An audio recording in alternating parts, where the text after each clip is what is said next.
무리가 모였을 때 예수께서 말씀하시되 이 세대는 악한 세대라 표적을 구하되 요나의 표적밖에는 보일 표적이 없나니. 이 본문 말씀에서 예수님께서 악한 세대가 표적을 구하고 있다고 말씀하고 있습니다. 이 표적은 하나님을 믿는 백성들이 이 사람이 하나님으로부터 온 사람인지 아니면 어떤 하나님의 뜻을 행하기 위해 그것이 하나님의 기뻐하시는 것인지 아닌지 그것을 분별하기 위해서 표적을 구합니다. 그래서 표적을 구하는 자체는 불신의 행위가 아니라 하나님 앞에 온전히 순종하고자 하는 선한 의도에서 나오는 것입니다. 그래서 표적을 구하는 자체는 죄가 아닙니다. 그런데 지금 표적을 구하고 있는 이 무리들을 향해 악한 세대라고 말씀하고 있습니다. 이것은 표적을 구한 자체가 잘못이 아니라 이들이 구한 표적은 사실 하나님의 뜻을 온전히 분별해서 순종하기 위해서 표적을 구하는 것이 아니라 하나님을 믿고 싶지 않아서, 즉 예수님이 메시아인 것을 알지만 그것을 인정하고 싶지 않아서, 예수님을 메시아로 믿고 싶지 않아서 표적을 구하고 있기 때문인 것입니다.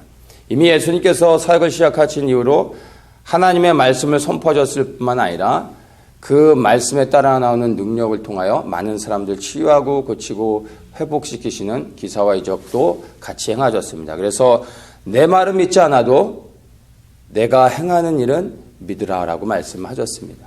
그런데 그들은 예수님이 전하신 하나님의 말씀도 믿지 않았을 뿐만 아니라 그 행하시는 표적도 기사와 이적도 거부하고 싶었던 것입니다. 그래서 이 세대들을 향하여 악하다라고 예수님이 말씀하고 있는 것입니다. 이 세대를 살아가는 우리 시대에 어떠한 표적들이 있을까요?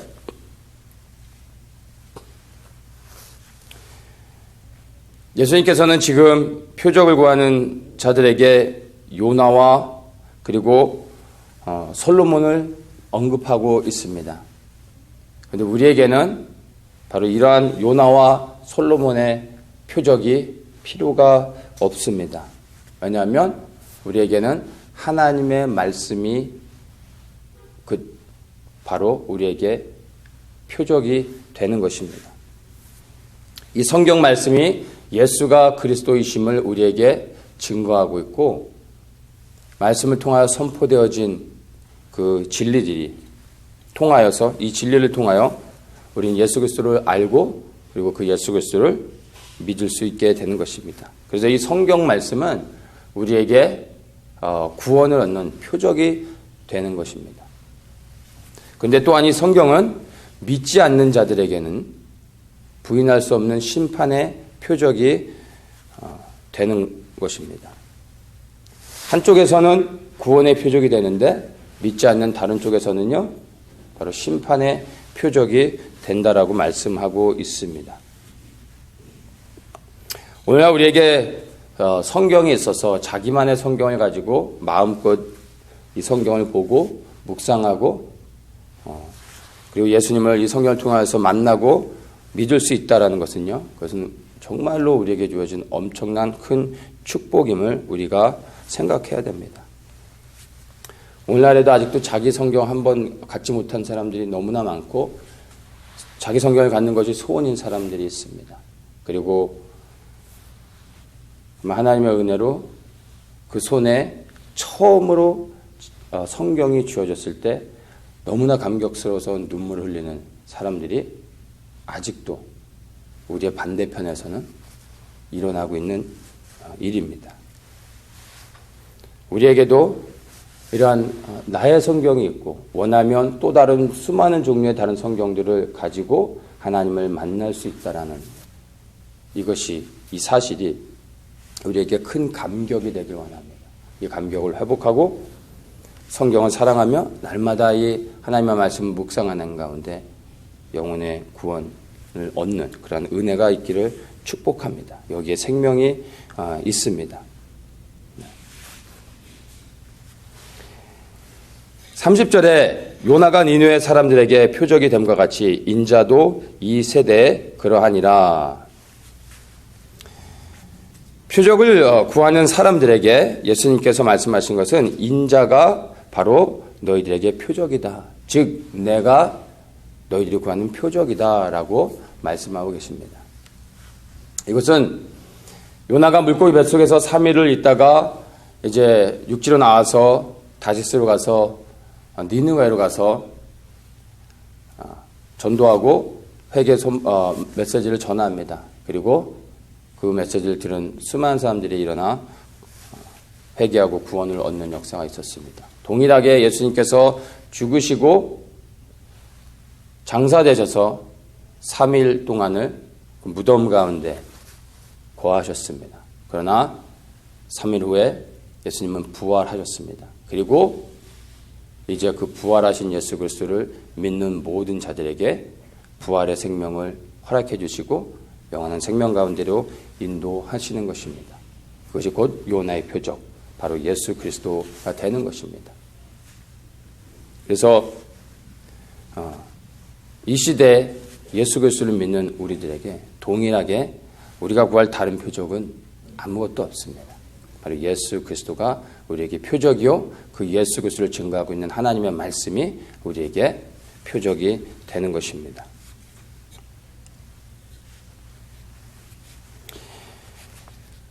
(31절에) 보면은 남방 여왕이 일어나고 또 32절에 니느웨 사람들이 일어나 이 세대 사람을 정죄할 것이다 라고 말합니다. 어느 때 이런 일이 일어나냐면 바로 심판 때에 남방 여왕과 니느웨 사람들이 일어나 바로 표적을 구하는, 하나님을 믿기를 거부하는 이 세대 사람들을 정죄할 것이다 라고 말씀하고 있습니다.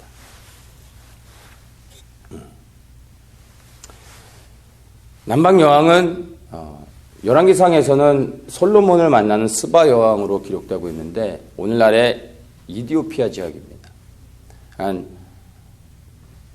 이 이집트 밑에는 그 이디오피아 맨 밑에 있는 이 남쪽의 여왕이 솔로몬의 지혜를 듣고 싶어서 그 먼 길을 마다하지 않고 올라오는 것입니다.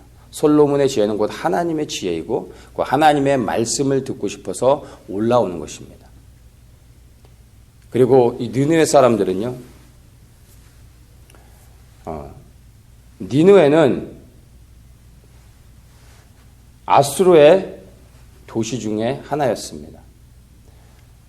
그리고 요나는 북이스라엘의 선지자였습니다.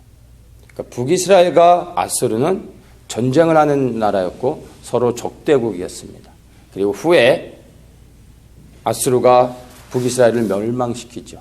그래서 요나는 사실 하나님의 니느웨 성에 가서 그들을 구원하라고 하신 하나님의 말씀이 정말 싫었던 것이에요. 그래서 그가 어쨌든 가게 되죠. 그래서 성경에서는 그 니느웨 성이 커서 직선거리로 그 니느웨 성을 가로질르는데 3일 길이 걸린다라고 말합니다. 그러면 그 큰 성을 구석구석 다니면서 사람들을 만나고 회개 메시지를 전하려면 한 달 이상 걸리지 않았을까 생각이 듭니다. 그런데 성경에서 뭐라고 언급하고 있냐면 요나가 하루길에 달려갔다. 하루길에 지나가면서 니느웨 성에 메시지를 전합니다. 그런데 정말 뜨거운 가운데 한 영혼이라도 구원하기 위해서 막 절규하면서 외쳤던 게 아니고요. 40일 후에 니느웨 성이 멸망한다. 이거 하나였어요. 사실은 그들에게 회개 메시지를 전한 것도 아니죠. 하루길에 그냥 건성으로 지나가면서 그냥 얘기했던 것입니다. 그런데 이 요나의 이 건성으로 전하는 메시지를 듣고서도 니느웨 사람들이 다 죄를 뒤집어쓰고 회개하며 하나님 앞에 나온 것입니다. 그리고 그 성이 구원을 얻는 역사가 있었습니다. 예수님은 지금 표적을 구하고 있는 이 사람들 앞에 직접 찾아오셨습니다.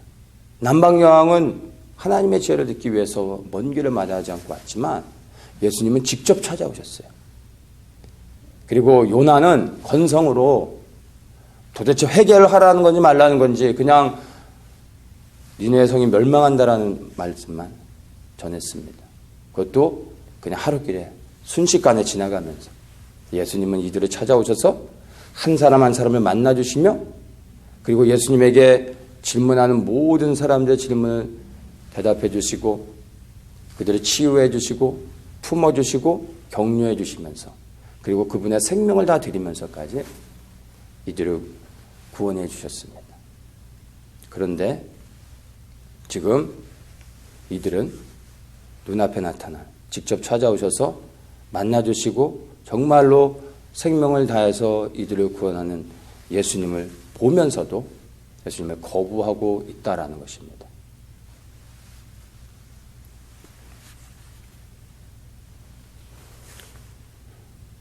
솔로몬보다 더 큰 예수님, 요나보다 더 큰 예수님이 눈앞에 있는데도 그분을 거부하고 있습니다. 바로 이러한 자들을 향하여 예수님께서 악한 세대라고 말씀하고 있는 것입니다. 그렇다고 왜 이들이 예수님을 직접 눈으로 보고 있으면서도 예수님이 메시아임을 거부하고 있을까요? 33절부터 보면 우리가 그 이유를 알 수 있습니다. 34절에 내 몸의 등불은 눈이라. 내 눈이 성하면 온몸이 밝을 것이요 만일 나쁘면 내 몸도 어두우리라. 그러므로 내 속에 있는 빛이 어둡지 아니한가 보라. 내 온몸이 밝아 조금도 어두운 데가 없으면 등불의 광선이 너를 비출 때와 같이 온전히 밝히리라. 자, 이 말씀을 통해서 우리가 이 세대들이 예수님을 대면하여 보면서도 예수님을 거부하는 이유를 알 수 있습니다. 한마디로 얘기해서 빛이 없기 때문입니다. 빛이 없는 문제는요, 이 어두움의 문제가 다릅니다. 어두움이 없는 것이 문제가 아니라 어두움은 어두움 자체가 문제가 아닙니다. 빛이 없기 때문에 어두워지는 것입니다. 빛이 생기면 어두움은 사라지게 됩니다. 밝아지게 되는 것이죠. 그래서 어두움의 문제 자체는 어두움에 있지 않고 빛에 있는 것입니다. 빛을 잃어버린 것이 문제인 것입니다. 그래서 빛을 잃어버린 자들이 예수님을 보면서도 생명이신 그리스도를 놓치고 있는 것입니다. 세상이 너무나 빠르게 빛을 잃어가고 있습니다. 이것은 얘기하려면 끝이 없습니다. 정말 어느 한 나라가 아니라 어느 한 사건들이 아니라 정말 세상이 점점 빛을 잃어가고 있는 것을 우리가 보게 됩니다. 너무 세상이 어두워졌습니다.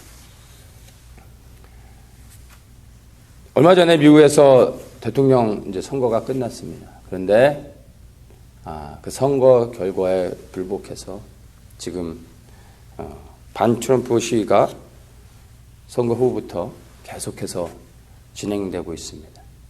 사실 이것이 이 나라의 빛이 쇠약해져 가고 있다는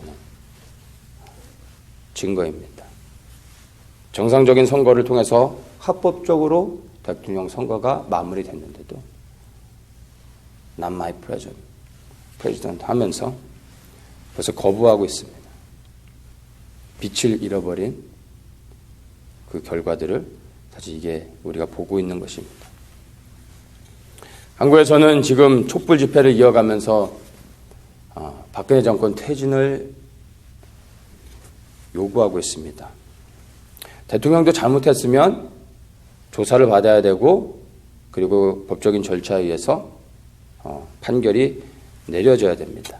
그래서 검찰이 조사하고 있는 가운데 있습니다. 그런데 지금 법적인 절차들을 무시하고 탄핵도 아닌 그냥 대통령 하야를 요구하고 있습니다. 그것도 국민의 이름으로 하고 있는 것입니다. 민주주의에서 국민이라는 의미는요, 간단합니다. 그 나라의 법을 준수하는 사람들을 국민이라고 말하는 것입니다. 그 나라에서 세워진 법을 지키는 사람들이 그 사회의 참된 국민이 될 수 있는 것입니다. 대통령이라도요, 절대로 법 위에 있지 않습니다. 그래서 대법원에 가면 대법원장이 제일 높은 곳에 앉고 대통령은 그 밑에 앉습니다. 법이 가장 높은 곳에 있다는 것을 보여주는 것입니다. 그래서 민주주의가 좋은 것입니다. 그게 민주주의입니다. 그렇다면 한 나라의 대통령인 사람도 법 아래에 있는데 하물며 국민들은 어떨까요? 국민들도 당연히 법 아래에 있습니다.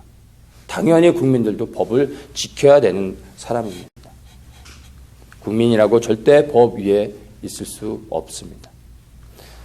그래서 민주주의의 법은 모든 사람들에게 정말로 평등하게 적용되어지는 것이 참된 민주주의입니다. 그런데 지금 국민의 이름으로 그리고 국민이 원하니까 물러나라고 선동하고 있는 것입니다. 법적인 민주주의의 절차들을 다 무시한 채로요.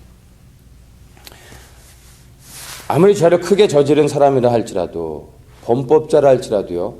민주주의의 법적 절차에서는요. 어떤 판결에 불복하고 항소를 할 수 있습니다. 이게 민주주의의 절차입니다. 근데 지금 어떤 판결도 나지 않고 조사가 이루어지고 있는 과정 가운데 있는데 모든 법적인 절차들을 무시한 채로 그냥 국민들이 원치 않으니까 내려오라고 말하고 있습니다. 사실 이것은 국민들 스스로가 법을 무시하고 지키지 않고 있는 것입니다. 이게 다 빛이 사라져 가고 있다는 것을 보여주는 것입니다.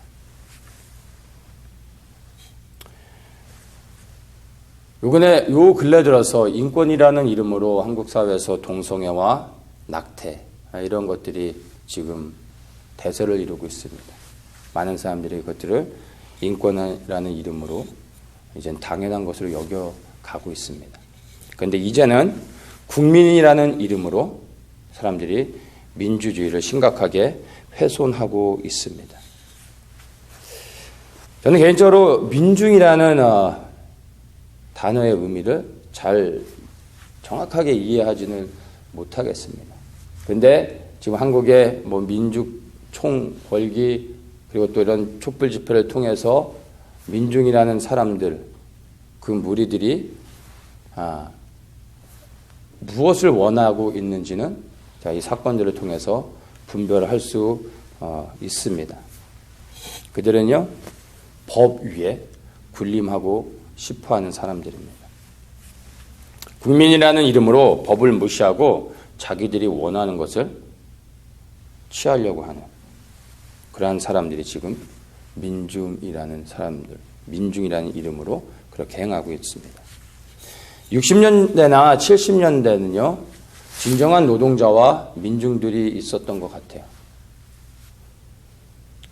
근데 오늘날 정말로 진정한 노동자와 민중들이 있는지는 의심을 해봐야 될 필요가 있습니다.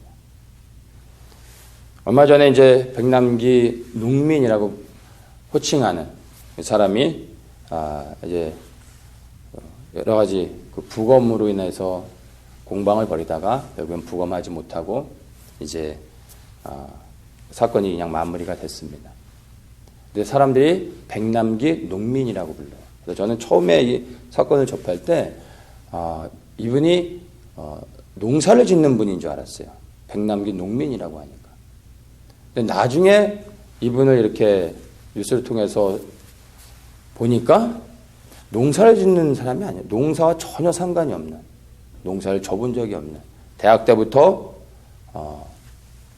운동권에서 평생을 그렇게 살아왔던 사람인 것입니다. 농사와 전혀 상관이 없는데 농민이라고 불러요.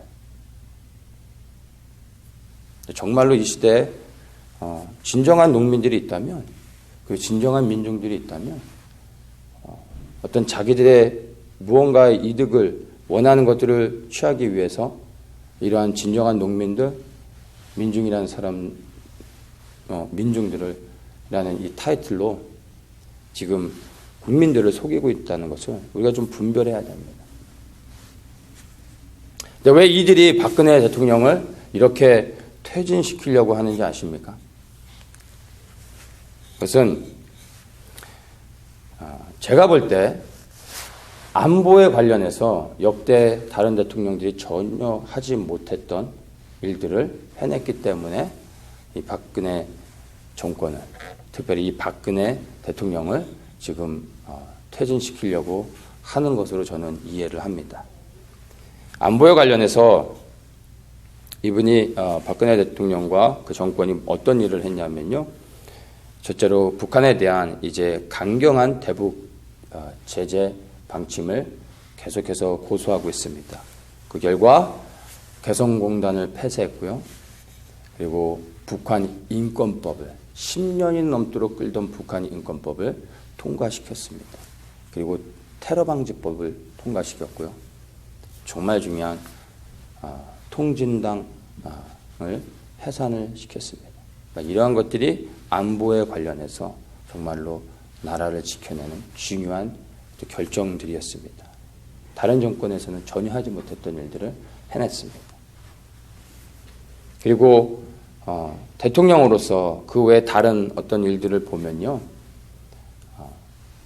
역대 대통령들이 공약으로 세운 것을 얼만큼 이행했는지를 보면 그 정권이 얼마나 성실하게 역할을 감당했는지를 사실 볼 수 있는 데이터가 됩니다. 대통령들이 이제 당선되기 위해서 국민들을 향해서 많은 것들을 공약하죠. 그래서 국민들을 위하고 나라를 위한 것입니다. 그래서 공약이 얼마나 만큼 잘 지켜졌느냐는 바로 그 정권이 얼마나 국가를 위해서 충실히 일했느냐로 판가름할 수 있는 것입니다. 물론 어느 사람도 100%의 공약을 다 지킬 수는 없겠죠. 근데 그 데이터를 보면요. 김대중 정권은요. 18% 공약을 이행을 했습니다. 노무현 정권은요. 8%. 최악입니다. 이명박 정권은 28%. 근데 현재 박근혜 정권은요.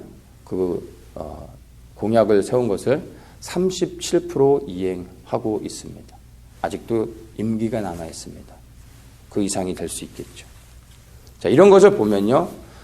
박근혜 대통령이 잘못한 부분이 있습니다. 이것은 어쨌든 법의 정상적인 그 절차를 통해서 조사가 치러지고 판결이 나면 거기에 따라서 진행해 나가면 되는 것입니다. 그런데 안타까운 건 그 하나의 사건을 가지고 모든 것을 다 매도해 버리는 거예요.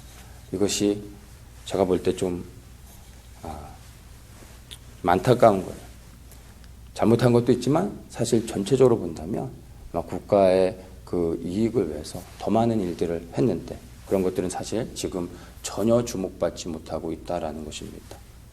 왜 박근혜 정권과 박근혜 대통령에 대해서 말하냐면 그 한 사람의 문제가 아닌 거예요. 나라에 정말 이 존폐위가 달려있는 이 기류에 있기 때문에 우리가 이런 것들을 잘 분별해야 됩니다. 한국을 생각하면 사실 마음이 불편해요. 너무 어떨 때는 기도하면서 참 마음이 힘듭니다. 한국이 겪고 있는 이러한 위기들은요. 사실 빛을 잃어가고 있기 때문에 한국에서 빛이 힘을 잃고 어두워져 가고 있기 때문에 나타나는 현상입니다. 왜 빛이 어두워지는지 아십니까? 37절부터 그 내용에 대해서 말씀해 주고 있습니다. 주님께서 39절에 이렇게 말씀하십니다. 주께서 이르시되 너희 바리새인들은 지금 잔과 대접의 겉은 깨끗이 하나 너희 속인즉 탐욕과 악독이 가득하도다. 겉은 깨끗하지만 너희 속은 지금 탐욕과 악독이 가득하다. 이 탐욕과 악독을요. 원어의 의미와 그리고 영어 성경의 다른 그 의미들을 이렇게 쭉 보면 탐욕은 죄된 모든 행위들을 의미하는 것으로 보면 됩니다. 그리고 이 악독은 그 죄된 모든 행위들을 유발하는 동기가 되는 죄된 생각들을 말하는 것입니다.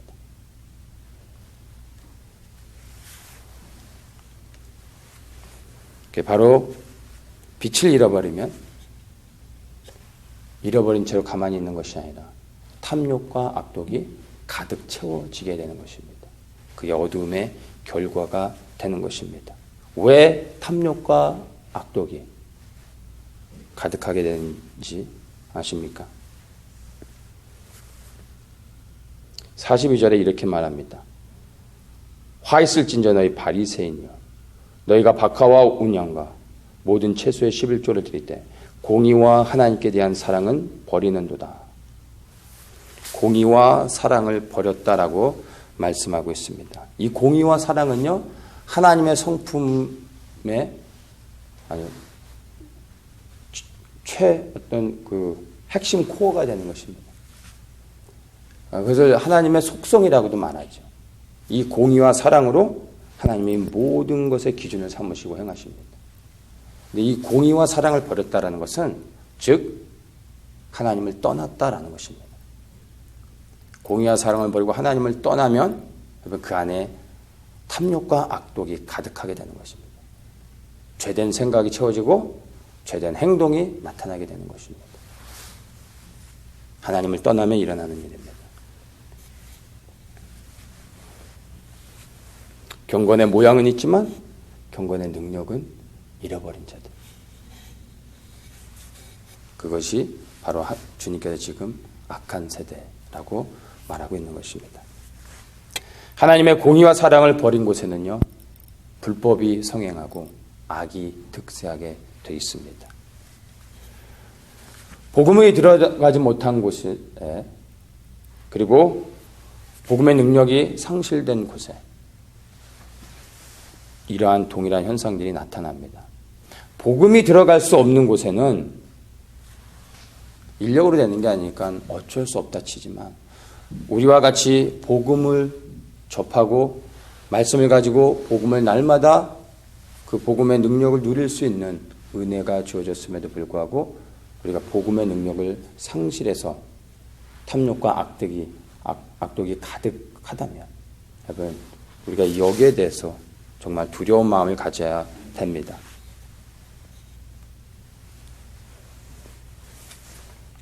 안타깝게 한국이나 미국은 바로 후자에 속하는 것입니다. 그래서 여기에 대한 책임들이 우리에게 분명히 있다라는 것입니다.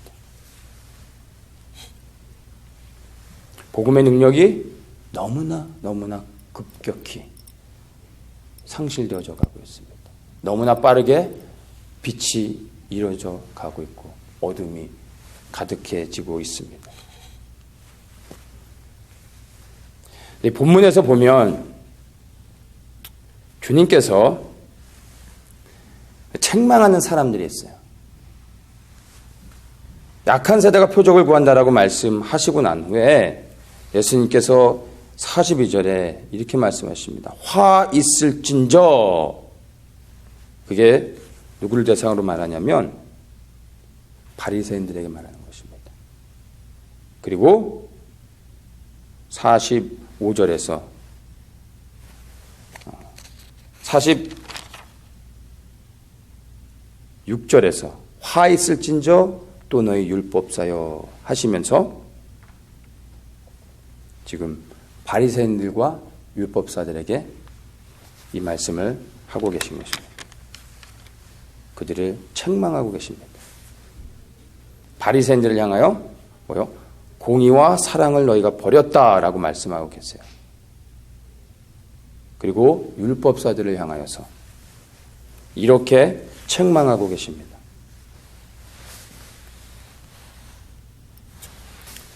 뭐라고 책망하냐면 45절부터 쭉 나오는데요. 율법사에 대한 책망이 52절에 이렇게 말씀하십니다. 화 있을진저 너희 율법사여 너희가 지식의 열쇠를 가져가고 너희도 들어가지 않고 또 들어가고자 하는 자도 막았느니라 하시니라.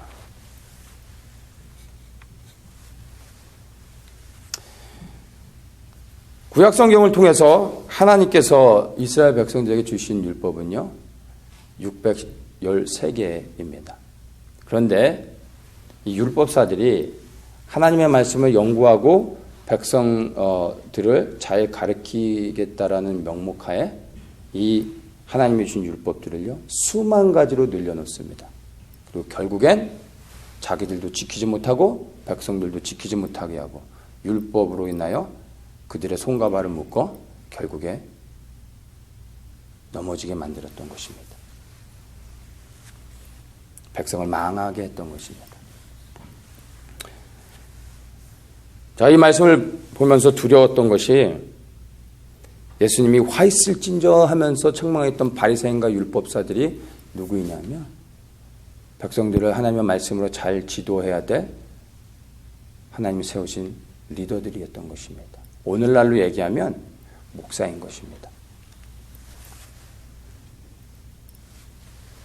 이 말씀이 저를 참 두렵게 하더라고요.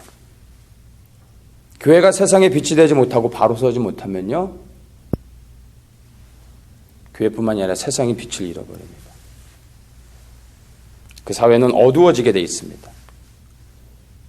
근데 왜 교회가 빛을 잃어버립니까? 하나님이 세우신 주의 종들이 하나님의 공의와 사랑을 버려버리고 하나님의 말씀을 변개할 때,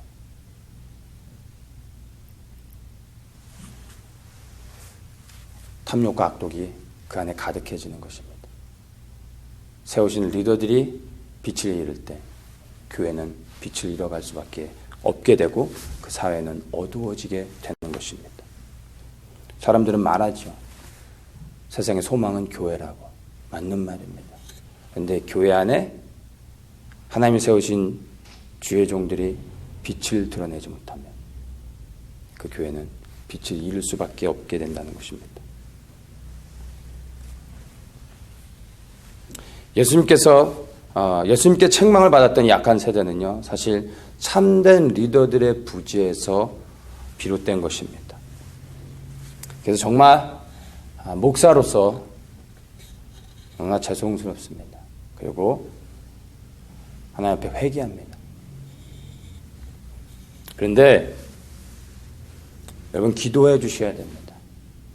이 시대에 정말 하나님을 두려워하며 하나님의 편에 서서 진리의 말씀을 있는 그대로 담대히 선포할 수 있는 그러한 주의 종들이 많아질 수 있도록 여러분 기도해 주셔야 됩니다. 또한 저는 성도님들을 격려하기 원합니다. 구약시대에는 하나님이 세우신 리더들을 통해 백성들은 그 말씀을 듣고 그냥 순종하는 것 외에 방법이 없었습니다. 그래서 백성들의 타락은 전적으로 지도자들에게 있었습니다. 그런데 오늘날은요, 상황이 다릅니다. 목사만을 탓할 수 없습니다. 제가 어떤 제 책임을 이렇게 피하려고 익스큐즈를 만드는 것이 아닙니다. 오늘날 우리에게는요, 말씀드린 것처럼 하나님의 말씀, 성경이 있습니다. 원하면 수많은 성경들을 가질 수 있습니다.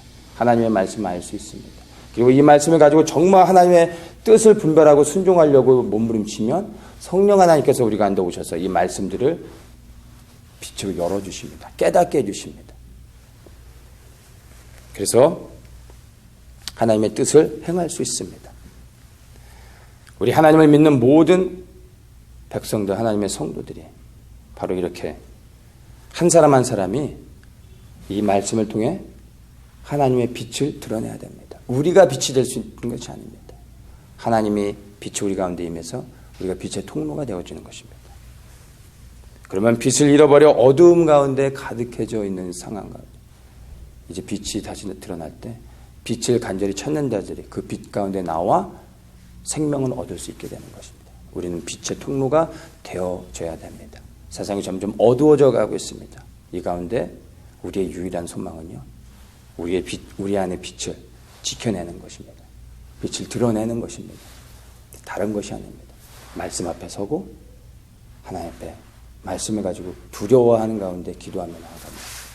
우리 안에 빛을 지켜낼 수 있습니다. 우리가 그 빛을 지켜낼 때 우리의 구원뿐만이 아니라 그 빛을 찾는 수많은 자들을 주님께로 인도할 수 있다는 것을 여러분 기억하십시오. 그리고 정말 빛이 너무나 빠르게 이루어져 가고 있는 이 세대가 하나님의 빛을 지켜내며 어둠을 밝히는 그러한 빛의 자녀들 되시기를 예수님의 이름으로 축복합니다.